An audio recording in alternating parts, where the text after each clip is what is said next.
네, 반갑습니다. 마르스 김동석의 리얼 주식입니다. 오늘 마르스 김동석의 리얼 주식은 폭락이 또 오던 말던 외국인이 바닥에서 쓸어 담은 주식 딱 한 개입니다. 시장이 빠지더라도 앞으로 성장할 수밖에 없는 기업이라고 생각이 됩니다. 지금 분위기라든가 아니면은 어느 정도 상황은 만들어진 것 같아요. 그래서 여러분들이 무조건 관심을 두고 있어야 된다라고 생각하고요. 오늘 꼭 알아가시길 바라겠습니다.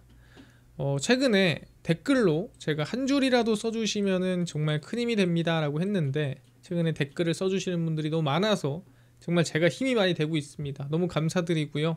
앞으로도 꼭 많은 응원 부탁드리겠습니다. 그 다음 제가 감사한 마음에 좀 이슈가 되고 있는 최근에 로봇 자율주행 시장 전망 관련주 자료집을 저희가 무료로 나눠드리고 있습니다. 이 자료집 받고 싶다 하시면 영상 끝까지 꼭 시청해 주시고 오늘 영상 시작하겠습니다.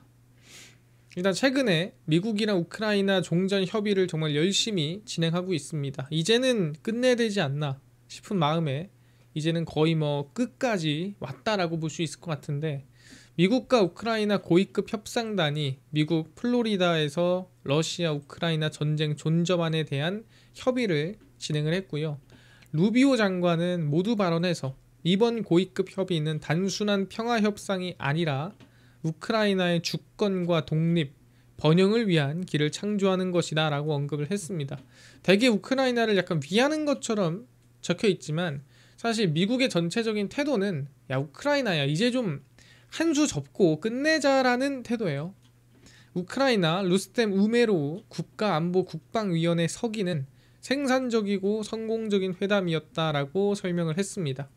일단 최근에 우크라이나가 살짝 꿈틀한 거는 지난 23일에 스위스 제네바에서 회동을 갖고 종전을 위한 28개 평화 계획안을 우크라이나 입장이 좀 더 담긴 19개 조항으로 변경을 했습니다.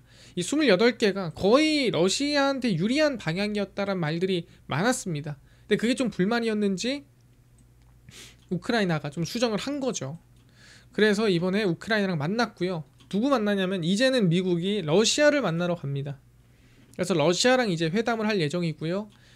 스티브 위트코프 미국 백악관 특사가 이번 미국 대표단이 러시아 모스크바로 향하고요. 2일에 이제 러시아 대표단이랑 만나게 됩니다. 그래서 위트코프는 가자 전쟁에서 친 이스라엘, 그리고 우크라이나 러시아 전쟁에서는 친 러시아 성향을 상당히 노골적으로 나타낸 인물입니다. 그러니까 이분이 러시아로 갔다는 거는 러시아랑 상당히 긍정적이고 좀 러시아 우호적으로 뭔가 발언이라든가 언급을 할 확률이 높다라고 생각이 드는 거고, 푸틴과 러시아는 수정안은 거론하지 않고 첫 종전안, 압도적 친러시아 원본을 지목해 협상의 기초로 삼을 수 있다라고 언급했고요. 그래서 나는 우크라이나 더 해주는 거 모르겠고 그냥 우리가 좀 유리한 방향으로 끝내자, 좀 그러고 싶은 것 같아요, 러시아는. 그래서 미국 매체에 유출된 트럼프 28개조 우크라이나 전쟁 종전안은 아까 전에 얘기한 19개로 수정하기 전에 압도적으로 러시아 편을 들고 있어 미러 합작 비밀 종전안으로 불릴 정도였습니다. 그러니까 그게 상당히 우크라이나는 불만이었던 거죠. 아니 이렇게까지 러시아 쪽한테 유리한 쪽으로 한다고? 이건 좀 아니지 하면서 19개로 수정을 한 겁니다. 그렇게 하면서 어쨌든 이번에 러시아도 방문하게 되고, 아마 이번에는 진짜로 끝낼 가능성이 높다라고 생각해요. 왜 그렇게 생각하냐? 이번에 누가 가냐면은 트럼프의 사위인 제레드 쿠슈너가 러시아를 방문을 합니다. 왜 이 사람이 방문을 하느냐? 사실 이해가 안 될 수 있어요. 제레드 쿠슈너는 옛날부터 러시아 관련된 스캔들이 끊이지 않는 사람이에요. 러시아 스캔들로 당국으로부터 조사를 받고 있는 미국 백악관 고위 관계자는, 이게 일기 때 얘기하는 겁니다. 트럼프 도널드 트럼프의 사위 제레드 쿠슈너 백악관 선임 고문이었다라고 얘기가 나왔습니다. 그 당시에 러시아의 은행장이랑 만났다. 왜 누가 만났냐? 그게 제레드 쿠슈너더라. 2016년 11월 자금난에 시달리던 쿠슈너는 뉴욕 맨해튼 5번가 666번지 고층 건물의 개조를 위한 투자 유치를 하려고 했습니다. 그래서 상당히 그 당시에 자금난에 좀 많이 쫓기고 있었습니다. 그래서 여기저기서 자금을 좀 땡겨 오려고 노력을 했는데, 카타르의 유력 투자자인 하마드 빈 자심 알타니 전 총리와 666번지 빌딩 투자를 협상했는데 무산됐어요. 그러면은 어딘가에서 돈을 땡겨와야 되는데 어디서 땡겨오지 해서 제르드 쿠슈너가 러시아의 국영은행장을 만납니다. 그래서 블라디미르 푸틴 정부가 이 사회를 통해 감독하며 푸틴 정부를 위해 각종 자금을 지원하는 국영은행장을 만나서 자금을 지원받았다. 뭐 이렇게 얘기가 나온 거죠. 그래서 제레드 쿠슈너는 옛날부터 러시아랑 상당히 친하고 러시아에 상당히 긍정적인 어떻게 보면 이 관계를 갖고 있는 사람이라고 볼 수 있어요. 그래서 트럼프 사위가 이번에 러시아에 같이 들어갔다라는 거는 제 생각에는 아마 조만간 협상안이 나올 가능성이 높지 않느냐 이렇게 볼 수가 있다라는 거죠. 근데 이런 모습을 사실 트럼프의 태도에서도 볼 수가 있습니다. 우크라이나 카드 없다. 그러니까 너네 뭐 있는데 자꾸 뻐기는 거야? 자꾸 이런 식으로 얘기를 하는 거예요. 사실 거의 무시하는 거에 가깝죠. 도널드 트럼프 미국 대통령은 우크라이나는 협상 카드가 없다며 압박을 이어갔습니다. 야, 너네 뭐 있어? 우리는 평화를 얻을 방법을 찾은 것 같다. 그러니까 젤렌스키는 그것을 승인해야 할 것이다 라고 말했습니다. 상당히 압박을 하고 있죠. 억압하고 있고. 오래되지 않은 과거에 바로 이곳 집무실에서 제가 당신은 카드가 없다고 말했던 것을 여러분은 기억할 것이다. 이게 뭔 소리냐면 지난 2월 말에 그때부터 얘기했던 거죠. 지금 1년 됐어요. 젤렌스키 대통령과 회담에서 자네는 협상 카드가 없으니 전쟁을 끝내려면 러시아에 좀 양보해라라고 압박을 했었습니다. 그 당시에. 근데 젤렌스키가 살짝 이제 눈에 살짝 불이 날 때 살짝 좀 많이 좀 흥분해 있을 때죠. 그때였는데 그때 너 뭐 있냐 좀 그냥 숙여라 했었는데 그 얘기를 다시 꺼낸 거죠. 지금도 카드가 없다. 빨리 좀 끝냅시다. 근데 사실 지금 상황에서는 이 군인들이 죽어나가고 서로 지금 이득 없는 싸움이 지속되고 있거든요. 그러니까 빨리 협상하고 끝내야 돼요. 그래야 서로 오히려 이득입니다. 그리고 이들이 싸우잖아요. 미국도 싫어해요. 왜? 미국에 뭐가 생깁니까? 인플레이션. 저렇게 말하면 이 원자재 가격이 조금씩 오를 수밖에 없어요. 그러다 보니 실제 트럼프도 빨리빨리 그냥 끝나기를 바라는 겁니다. 그래서 아마 러시아한테 좀 유리한 방향으로 끝내줄 가능성이 높습니다. 왜냐하면 트럼프도 푸틴이랑 친하고 제레드 쿠시너도 러시아랑 친하고 하다 보니까 우크라이나한테 카드는 없고 러시아한테 좀 유리하게 하고 끝내면 될 것 같은데 그럼 어떻게 끝내면 될까에 대해서 고민이 되겠죠. 어떻게 보면 최소한 뭐까지만 해주면 러시아가 물러날까 고민이 될 겁니다. 이거에 대해서 한번 확인을 해보면 러시아가 지금 우크라이나 영토 약 20%를 장악했습니다. 그러니까 거기를 먹고 있어요. 20%를 다 내놔라 이게 아닙니다. 이게 아시겠지만 내가 100에서 협상하고 싶잖아요. 그럼 얼마를 불러야 돼요? 150을 불러야 돼요. 150을 불러야 딴 사람이 50 부르고 그래서 중간인 100에서 만들 수가 있는 거예요. 근데 내가 100을 갖고 싶은데 처음부터 100을 부르잖아요. 그러면 70에서 협상이 됩니다. 그래서 내가 100을 얻고 싶으면 무조건 150을 불러야 돼요. 러시아 똑같은 거예요. 내가 너네 땅 20% 다 안 가져갈게. 그 대신에 이 정도만 줘. 해야 어느 정도 그래 그 정도는 줄게. 가 되는 겁니다. 근데 처음부터 내가 먹을 만큼만 장악해 놓으면은 그거 다 주는 거 아쉬워합니다. 그래서 일단 최대한 먹어놓고 좀 양보하는 방향으로 가면서 내가 가져가고 싶은 것만 가져가게 된다. 러시아가 지난달 우크라이나에서 1년 사이 가장 넓은 영토를 새로 점령한 것으로 확인이 됐습니다. 그래서 러시아가 지난달 새로 점령한 면적은 701km제곱미터예요. 그러니까 이게 새로 점령한 겁니다. 기존까지 점령한 전부 땅을 얘기하는 게 아니라 최근 1년 중 최대로 우크라이나 점령 비율은 19.3%로 약 20% 정도 점령을 하고 있습니다. 침공 전 러시아가 시료 지배했던 크림반도 돈바스를 포함한 약 7%와 비교하면 점령지 규모가 크게 확대된 거죠. 그래서 올해 들어 러시아가 장악한 영토는 5,400km제곱미터에 육박해 전년 동기 대비 2,000km제곱미터가 넓어졌습니다.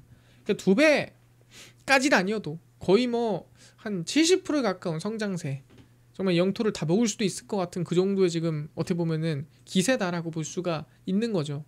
그럼 여기서 러시아는 정확하게 뭘 명확하게 주면은 끝내줄까? 무엇을 명확하게 제공해주면은 협상을 할까? 고민해 볼 수 있는데 저는 이렇게 생각합니다. 러시아가 원하는 건 뭐냐? 지금 이게 우크라이나 땅이거든요. 우크라이나 땅에서 이 파란색이 뭐냐면 우크라이나어를 하는 사람들이에요. 우크라이나 말.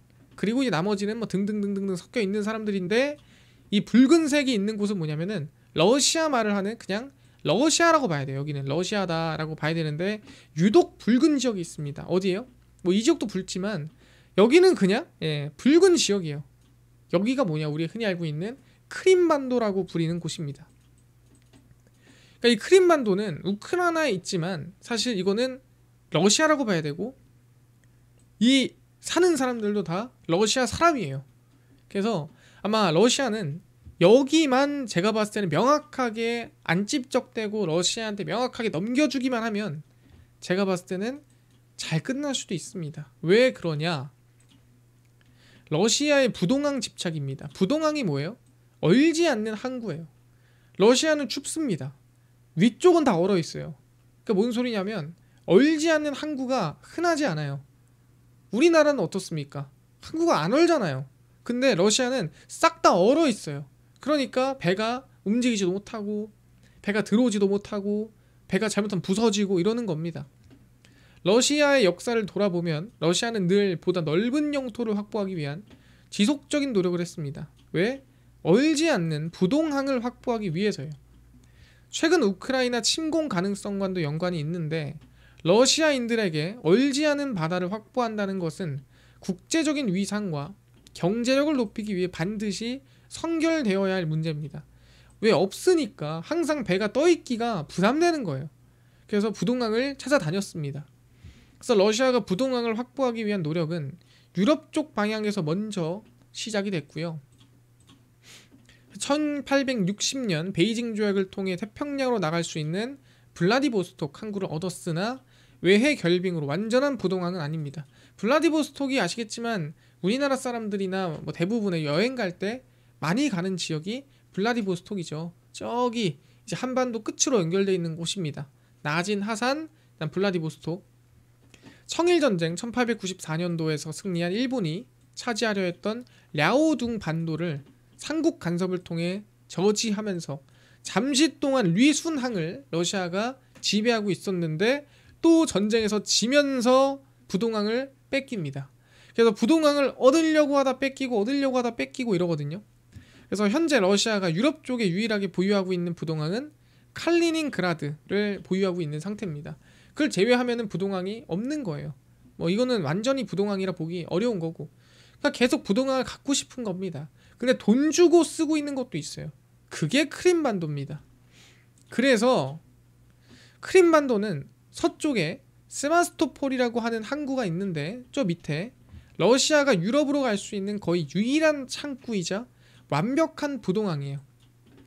지중해, 대서양, 인도양으로 접근해 유럽, 중동, 아프리카, 코카소스 지역에서 전략적 이익을 보호할 수 있는 필수 군항입니다. 그러니까 이 군함을 띄워놓을 수 있는 부동항인 거죠. 근데 여기 돈 주고 쓰고 있거든요. 세바스토폴 항구가 있는 크림반도는 1783년부터 1954년까지 러시아 영토였으나 현재로는 우크라이나 영토로 인정을 받고 있습니다. 1979년 소련군이 아프가니스탄을 침공한 건 역시 부동항을 확보하기 위한 노력의 일환으로 설명이 가능하고요. 그래서 러시아가 싸우는 이유, 러시아가 왜 이렇게 열심히 싸우냐라고 했을 때 항상 껴있는 게 뭐냐면 부동항입니다. 부동항을 먹기 위한 싸움이다라고 해도 과언이 아닐 정도로 부동항에 집착을 해요. 왜? 그게 결국에는 러시아가 없는 거니까. 그래서 저는 이 크림반도를 제가 봤을 때는 우크라이나가 완벽하게 내줘야 될 것 같다라고 보고 있고요. 그걸 내주기 시작하면은 아마 러시아랑 조만간 협상할 가능성이 높다라고 저는 생각을 합니다. 그래서 저는 계속 관심을 가져야 되는 게 최근에 실적 성장이 크게 이어지면서 이번에 우크라이나 러시아 협상에 대한 수혜까지 볼 수 있는 기업에 관심을 둬야 된다라고 봐요. 최근 들어서 좀 지지부진했거든요. 그게 뭐냐면 바로 재건 중장비 기업들입니다. 그래서 대표적으로 HD 현대인프라코어, HD 현대건설기계인데, 인프라코어 보면은 올해 실적이 되게 긍정적이고 앞으로 성장세가 기대가 됩니다. 그래서 인프라코어 실적 되게 좋은데, 근데 보시면 현대건설 기계는 좀 애매해요. 좀 애매합니다. 그래서 저는 인프라코어를 봐야 되는데 얘를 보는데도 얘를 안 볼 수는 없어요. 그래서 두 개 다 봐야 된다라고 얘기를 하고 있는 겁니다. 그래서 주가를 좀 보면은 최근에 좀 고가에서 있는 상태거든요. HD 현대 인프라코어를 보면은, 근데 지금 이 고가에서 좀 밀리더라도, 예를 들어 12,000원까지 밀리더라도 이거는 좀 관심을 둬야 될 기업이지 않나. 그래서 얘는 시장이 밀리던 안 밀리던 관심을 계속 둬야 돼요. 왜냐면 실적 성장에 결국은 기업 가치가 성장하고 앞으로 상황 자체도 쟤는 현대 인프라코어한테 우호적으로 흘러갈 가능성이 높다라고 저는 생각을 합니다. 그럼 얘가 우호적이면 당연히 HD 현대건설기계도 같이 우호적일 가능성이 높다라는 거. 그래서 시장이 흔들리더라도 얘는 관심을 가지고 있어야 되는 기업이다 말씀드리겠습니다. 이해가 됐습니다. 그래서 저는 아마 분명히 이번에 제 생각에는 이번에 이 우크라이나 러시아가 조만간 좀 협상을 재개하지 않을까 좀 기대를 가져오고 있는 상태고요. 그 협상이라는 거는 아까 28개에서 아까 19개 정도 조항이 있잖아요. 그걸 어느 정도 좀 잘 조합을 해서 크림만도 주고 어느 정도 준 상태에서 좀 러시아가 좀 유리한 방향으로 협상을 끝내지 않을까. 그럼 젤렌스키가 좀 위험해지겠지만 그거 말고는 방법이 없어 보인다 생각을 합니다. 뭐 트럼프가 지금 제가 봤을 때는 강제로 압박하는 부분도 있고요. 그래서 긍정적으로 보면서 가도록 하겠습니다. 이해가 됐고요. 이뿐만 아니라 아까 로봇 자율주행 저희 시장 전망 관련주까지 총정리한 자료집을 무료로 나눠준다고 했는데 혹시 이거 어디서 받을 수 있나요? 또는 당일 급등이 예상되는 단타 종목을 매일 무료로 나눠주시고 장 시작 전에 급등이 예상되는 뉴스라든가 시황을 무료로 나눠주시고 테마주라든가 매매법 강의를 무료로 좀 나눠주세요 하시는 분들이 있어서 김동석 대표가 100% 무료로 나눠드리고 있습니다. 바로 김동석의 리얼 주식 연구소라는 100% 무료 어플이고요. 이 어플은 내가 아이폰을 씁니다 하시면은 앱스토어에서 무료로 설치 가능하고요. 갤럭시를 틉니다. 구글 플레이, 플레이 스토어에서 무료로 설치가 가능합니다. 설치하고 나면은 전화번호 같은 거 적어야 되나요? 아무것도 안 적으셔도 됩니다. 그리고 적을 데도 없고요. 적는다 해도 제가 쓸 데도 없어요. 최근에 개인정보 민감하잖아요. 안 받습니다. 네, 다 무료예요. 그 대신에 어플을 저희가 중요한 글을 쓰잖아요. 어플에. 그럼 푸시 알람을 보내요. 왜? 꼭 봐야 되니까. 그래서 푸시 알람에 대해서만 그냥 승인 허용해 주시면 될 것 같습니다. 그래서 앱스토어, 구글 플레이, 플레이 스토어 접속하시고 뭐라 검색하냐? 김동석의 리얼 주식 연구소라 검색하시면 이렇게 어플이 화면에 뜨게 됩니다. 그래서 100% 무료로 설치 가능하니까요. 꼭꼭꼭 무료로 설치를 하셔라 말씀을 드리고 설치하고 나면은 이렇게 어플이 화면에 뜨게 됩니다. 당일 리얼 추천주가 당일 급등 예상 종목을 무료로 알려드리고 급비 분석이 장 시작 전 시황, 급비 자료가 테마주라든가 매매법 무료로 나눠드립니다. 아까 얘기했던 로봇 자율주행 시장 전망 관련주 자료집 어디서 받을 수 있나요? 리얼 추천주 누르시고요. 들어가시면은 저희가 트럼프 정책 독점 수혜 리포트 해가지고 무료로 올려놨습니다. 그래서 이거 누르고 들어가시면은 맨 밑에 저희 하반기 로봇 자율주행 자료집 소프트웨어 우주항공 반도체 테슬라 전부 다 무료로 나눠드립니다. 그래서 믿져야 본전이니까요. 꼭 받아가시고 뿐만 아니라 저희 리얼 추천주에서는 12월 1일, 28일, 27일, 26일 무료로 매일 나눠드리고 있고 제 급비 분석은 장 시작 전 시황입니다. 해외 증시부터 국내 이슈까지 장전에 매일 정리를 해드리고 있고요.